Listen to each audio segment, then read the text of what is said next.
Okay naman po. Ginataang balanghoy. Kamuting kahoy.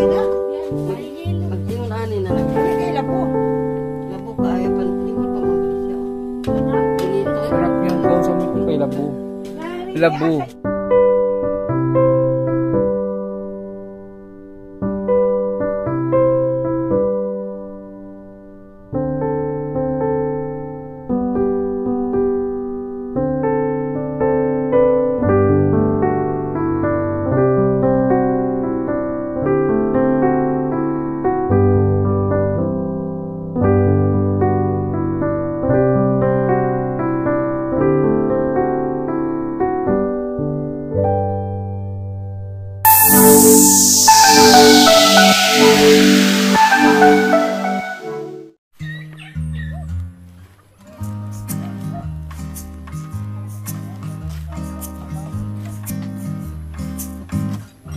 So, yun na yung bahay nila ni Tatay Biano at ni Nanay Remy.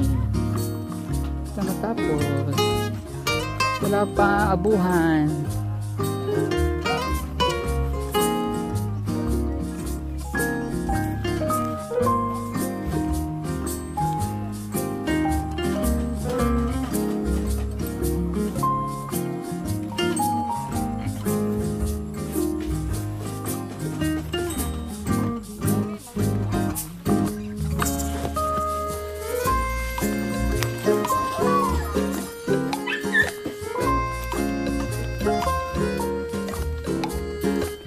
Ba, may pintura na. Masama yung giluto? Balanghoy? Sorry, balanghoy ne? Wow, may balanghoy na naman. Balanghoy regot. Dalang pong tinapay po. Aba?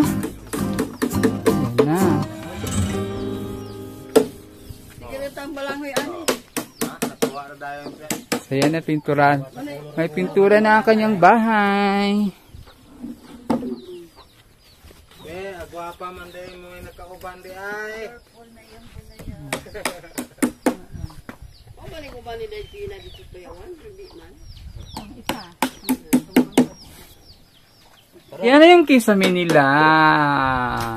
So hindi na mainit ang kanilang bahay at meron na ring bintana sa kabila.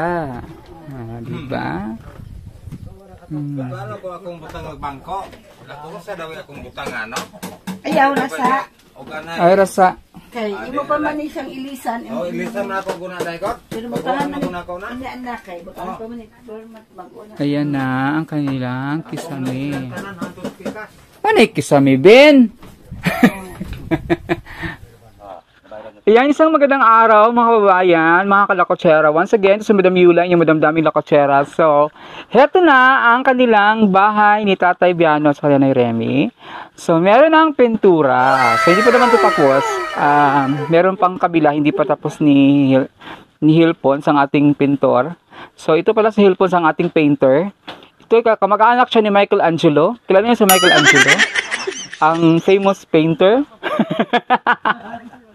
So, ito yung ginagawa natin, pinapinturahan natin. Siyempre, kulay ng Pugong Biyahero. Ito naman yung, ito yung, ito talaga ang kulay ng Pugong Biyahero, green, apple green. Ay, naman ako. So, dito kilala ang kulay, ang bahay ni Pugong Biyahero, kahit nung una pang ginawa ni Paul, ay kulay apple green talaga. So, ngayon, ay andito na siya na side si Hilpons. Ang purpose nitong pintura ay para hindi siya madaling masira. Kasi, protection na rin siya kasi water resistant yung ating char. Water resistant ba ito?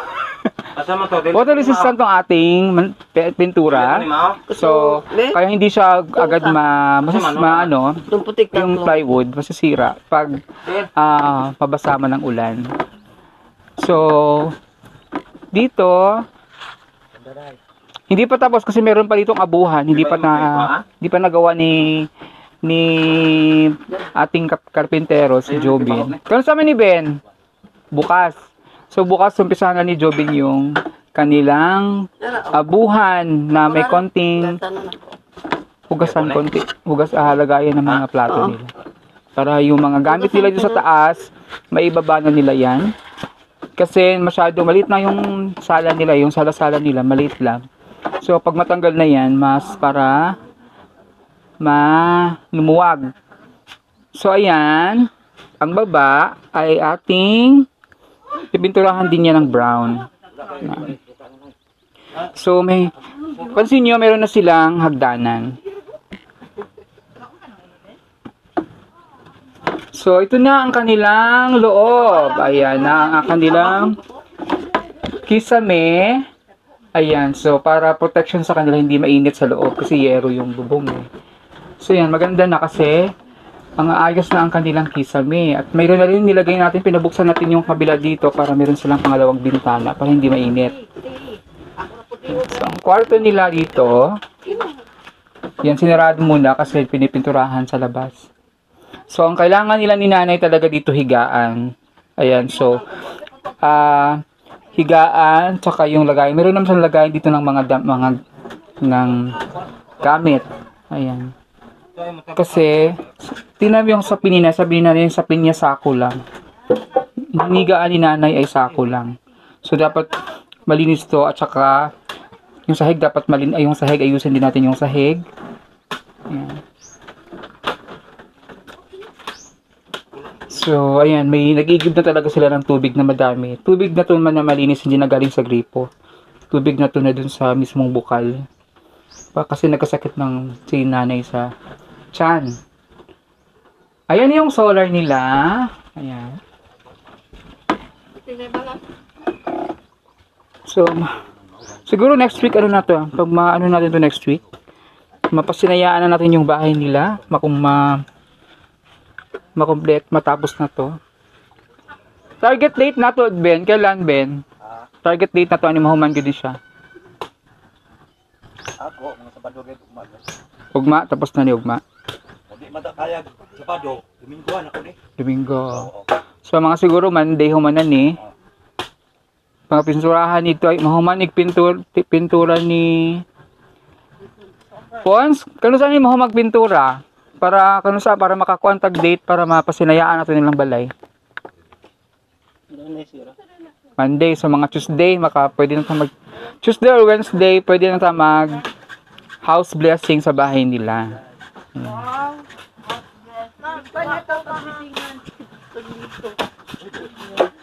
Pa-blessing natin kay kahit si Pastor dito na lang mag-blessing sa bahay nila.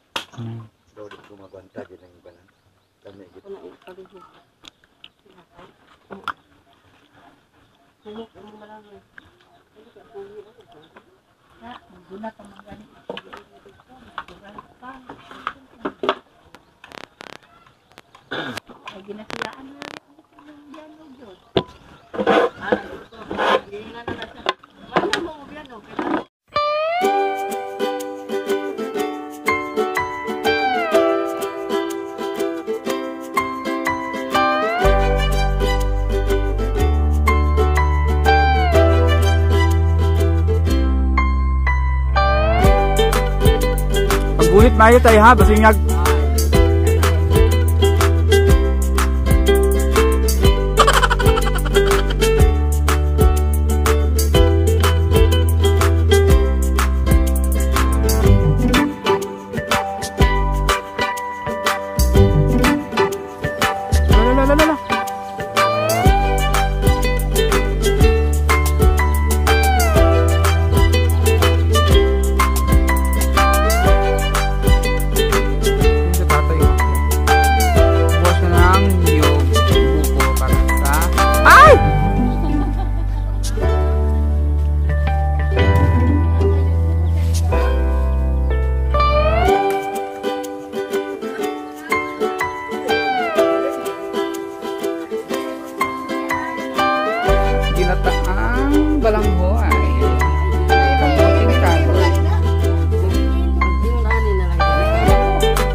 Ayun o, daghan na tayo eh. Kamera mo.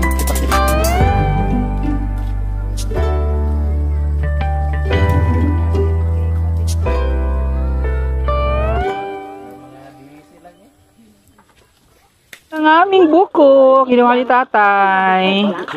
Tayo kining kahuya. Ito, galing to sa bundok na yun, no? Itong mga kahoy na to, kaya yung mga gamitin natin kahoy sa abuhan nila. Ito na gamitin tayo sa abuhan. Sa abuhan eh. Mga bilog. Yung mga bilog para men. Galing to, kinuha lang to ni tatay, galing dun sa bundok na yun, no?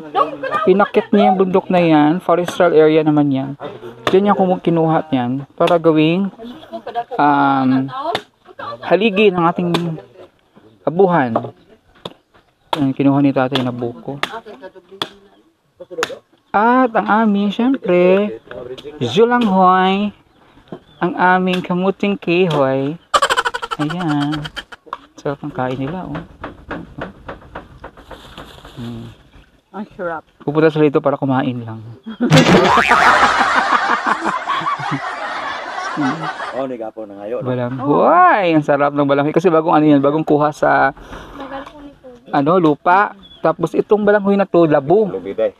Kasi nga nang, saan yung Tagalog sa labo? Maano? Maalsa? Ano ba yung maalsa? Tubo. Maano nga? Makaba. Malambot. Matanog tayo. Pagtanog din. Pait.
Yun yung bintana nila. May bintana na rin sila.